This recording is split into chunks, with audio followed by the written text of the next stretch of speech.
面试红色警报2，你最大的缺点是什么？千万不要提迟到、缺勤、与人冲突。让你说自己的缺点有6种问法。第一问 ，What is your greatest weakness？ 你最大的缺点是什么？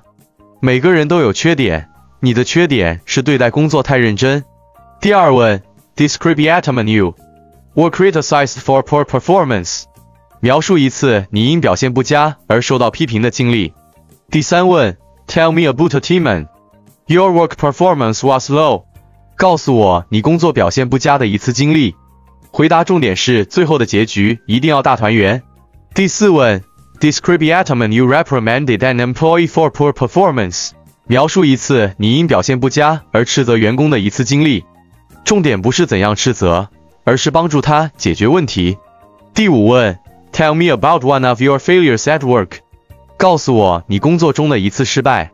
这个失败换一个角度，应该是个励志的故事。第六问 ，Describe the action you made at your last job。描述你在上一份工作中犯的一个重大错误。如果掌握不了分寸，参考答案见页尾。面试步步惊心，同学准备要充分。评论区留言有问必答，听威哥的能干好工作。